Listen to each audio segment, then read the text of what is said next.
north is wherever it is when you're there, and then the UK is the same. But it doesn't mean they're all actually.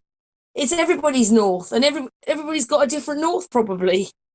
Well, and that's something I can prove, and not so much prove to You know what I anybody mean? else, but yeah, but people should be able to prove it to themselves, and I'll show you why. Because if you live, let's say, you're in England, for say, you're going to be able to. Okay, so I'm pulling up the star maps. This is in the. Can you guys see it, or am I breaking up? No, I can see it. No, you're okay. Okay. So this is the North Star. This is in the desert in the Arches National Park. You're looking east. This is going to be the south. This is going to be the north. This is Polaris. Sigma Octavis is down here. And the funny thing is that you, in North America, you have to look east. Or I'm saying, if you do look directly east, you can see the Polaris, the Northern Star, in your peripheral vision. You can actually see it without having to turn your head. But if I turn west, and I do the same thing, I cannot see the Northern Star. You in England most likely can just barely get it right at your peripheral vision because of where you're positioned on the plane of existence. The Polaris is going to be directly, if you're looking east or west, it's going to be directly 90 degrees. But somebody in like China or, for example, Trouble looking at Sigma Octavis has to look west in order for her peripheral vision to be able to see Sigma Octavis looking directly west. And that actually can show us that our positioning on the plane changes the movement of the stars as far as the angle of where the northern Polaris or the southern Sigma Octavis is in your relation to where you are on the plane looking at the stars. For me, the northern Polaris is 10 degrees off of true north. And it's that right there should be a dead giveaway. Not to mention that if you're looking at, no matter where you're at, if you're looking east and you look at these stars, they diverge away from you going west, converge going east. And if you look just a little bit each way, you can see that stars are going over 180 degrees away from each other in your field of view. I'm so pleased that you said that. Listen, for me, the Big Dipper, Polaris is almost dead center over my house. And the Big Dipper goes around my house. I see that thing bend, it goes down, and it goes right up in the sky. And I've never seen a camera pick that up. And there's no way that that's doing what the other stars, they're all doing, all like that picture you've got there. They're all doing different things. I said to Trouble that months ago. Yep. And another thing that a lot of people don't really notice, and until they, in fact, I don't know very many people notice at all. If you see this right here is called, sorry, my computer went off. I'm going to turn back on. This right here is called the Milky Way, or the galactic rift, or whatever you want to call it. You can see here that a lot of people, they think they see the Milky Way at night, wonderful. Nobody ever sees it like you do right here.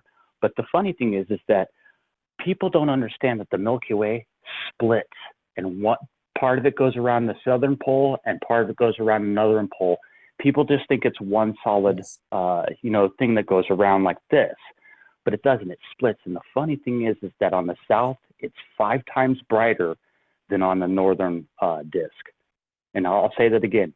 If you look at the Milky Way at night, if you're in the southern hemisphere, it's 5 times brighter than it is in the northern hemisphere. And it splits at the convergence zone. Orion's belt is where it splits. Orion's belt is right on the convergence zone.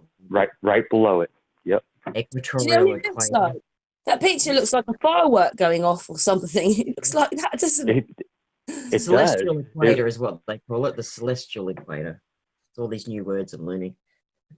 I'm so pleased that you showed that, because I know that if you're in one, maybe things look round, but I never thought, because I just the Big Dipper, and I have this, I know it's in your perspective, like you've just said, but I've got stars doing all different directions. But if I turn south, they go east to west. But I've got this thing going round my house. I've got stars coming from the east and then mechanically going round. It's amazing. And I just, I wish I could grab you both and bring you here and no clouds to show you.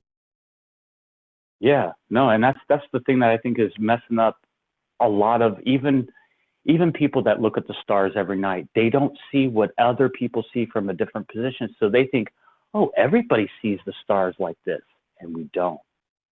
We don't even see the positioning of like you're talking about the Big Dipper going around. We see it at a totally different angle than you, so it might even look weird to me compared to what you see in your sky. And I think that's a big key to people opening their eyes to what's going on. I've got something to add to that. I feel like I can't explain it properly, but you get to America, and not everybody, but a lot of Americans get a stretched out Big Dipper. And in fact, that's not one of your favourite stars because most of you don't see all of it and you see some of it. And, you know, if you want to capture a star or a group of stars like Trouble's doing or all that, you pick something. But for me, it's the Big Dipper. This thing is big, but it goes around my house.